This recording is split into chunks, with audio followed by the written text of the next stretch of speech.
Did Angel Reese just go from being the Chicago Sky's supposed franchise player to their biggest problem? Think about it. She's been suspended for technical fouls. She's missed games with a questionable back injury. And now she's publicly throwing her own teammates under the bus. Veterans like Courtney Vandersloot, Haley Van Lith, and Rachel Banham. And here's the kicker. The Chicago Sky actually play better without her. So why is Reese demanding trades and roster overhauls when she herself leads the league in turnovers despite missing weeks of action? What happened next stunned everyone. Her teammates pushed back. The front office punished her. And the Sky started finding life without her. Could this be the end of the so-called Sky Barbie era? Let's break it all down. At this point, that whole Sky Barbie nickname feels dead in the water. The Angel Reese experiment in Chicago is crashing, and crashing hard. Because here's the truth. You can't claim to be a franchise cornerstone while disrespecting the very teammates you share the floor with. It all started with that explosive Chicago Tribune feature. Reese didn't just say she wanted the team to improve. No, she went straight for the jugular. "I'm not settling for the same roster we had this year," Reese declared. "We have to get good players. We have to get great players. That's non-negotiable for me." She doubled down too, questioning whether Rachel Banham or Haley Van Lith were even good enough to be part of a playoff team. Then she took aim at Courtney Vandersloot, suggesting that at her age the Sky couldn't rely on her anymore. Imagine that, calling out a two-time WNBA champion, five-time All-Star, and one of the smartest point guards in league history, a woman who literally left a championship contender in New York to come help Chicago. Those words didn't just sting. They ripped through the locker room. Because here's the unspoken code in basketball. You don't trash your teammates in the media. You don't name names. You don't undermine the very people fighting alongside you. And the irony? The Sky's front office bent over backward last offseason to build around Reese. They traded away the number 3 overall pick, Sonia Citron, just to bring in Ariel Atkins and a proven winner, a respected veteran, all to give Reese the support she supposedly needed. But instead of building unity, Reese's attitude created nothing but division.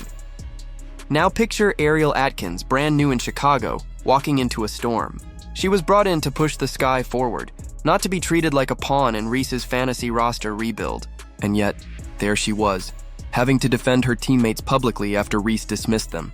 Atkins kept her composure, saying the team needed to stick together and improve collectively. "Reese," she kept repeating, "we need better players." The contrast was glaring. One player focused on unity, the other on upgrading everyone but herself. And here's what makes it even worse. When Reese was bricking layups earlier this season, shooting under 30% in stretches, did any of her teammates blast her in the press? No, they held her down. They supported her. They defended her in public while she piled up missed shots and turnovers. That's why this felt like betrayal. Reese wasn't speaking from a position of dominance. She was speaking from a position of hypocrisy. Leading the league in turnovers while missing weeks of action, piling up technical fouls like candy at Halloween, disappearing for games with a back injury but not even traveling with the team to support them. The Chicago locker room could see all of it, and they were done protecting her. Rachel Banham summed it up best. "I think I just don't really care. I'm so over all this." That wasn't apathy. That was exhaustion. And then came Courtney Vandersloot, a legend in Chicago basketball, a floor general with a resume that speaks for itself. To hear her younger teammate dismiss her because of age lit a fire in her. Vandersloot clapped back, saying, "My age is absolutely not a factor. I'm coming back better than ever." She wasn't about to let her legacy be reduced to a punchline in Reese's media rant. That was the turning point. The Sky's locker room realized this wasn't leadership. This was chaos. And instead of rallying around Reese, they distanced themselves from her. Reports say a players-only meeting was even held to address the drama head-on. And when your teammates have to call a meeting just to decide what to do about you, it's already over. Meanwhile, Reese's behavior on the court wasn't making things any easier. She racked up technical fouls so fast the league had no choice but to suspend her after she picked up her 8th of the year. That suspension forced her to miss a game against Caitlin Clark and the Indiana Fever, the matchup everyone was waiting for. Then, in an even bigger statement, the Sky themselves suspended Reese for conduct detrimental to the team after her comments about her teammates. The front office didn't hide behind vague excuses. They said flat out, "This behavior won't be tolerated." And here's the twist that makes this story sting for Reese. The sky didn't collapse without her. They actually looked better. The ball moved cleaner. The offense flowed smoother. The team didn't seem weighed down by her constant need for touches. Think about this. Angel Reese led the league in turnovers despite missing almost a month of games. Do you know how hard that is to do? When Reese wasn't there, her teammates played freer. They played with less tension. And the message was clear. Angel Reese wasn't carrying the Chicago Sky. She was holding them back. Compare that to Caitlin Clark across the court in Indiana. When Clark was too injured to play, she still showed up. She sat on the bench, clapping, pointing out sets, guiding her teammates, staying invested. Even in street clothes, Clark made her presence felt. Reese? She wasn't even in the building most nights. That's the difference between leadership and selfishness. Between being a star and being a distraction. Clark amplified her teammates.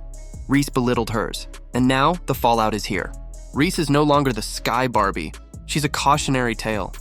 The locker room doesn't want to carry her drama anymore. The front office has made it clear they won't protect her. And the fans? They see the writing on the wall. Angel Reese wanted to overhaul the roster. Instead, she might be the one on her way out. So what happens next? Will the Sky cut their losses and move on from Reese entirely? Or will she somehow find a way to rebuild trust in a locker room she's already burned down? One thing's for sure, the Chicago Sky don't need Angel Reese nearly as much as Angel Reese needs them. And that imbalance may have just sealed her fate. What do you think? Should the Sky fire Angel Reese and start fresh, or give her one last chance to prove she can be the leader she claims to be? Drop your thoughts in the comments below. Don't forget to like, subscribe, and turn on all notifications so you never miss the latest updates.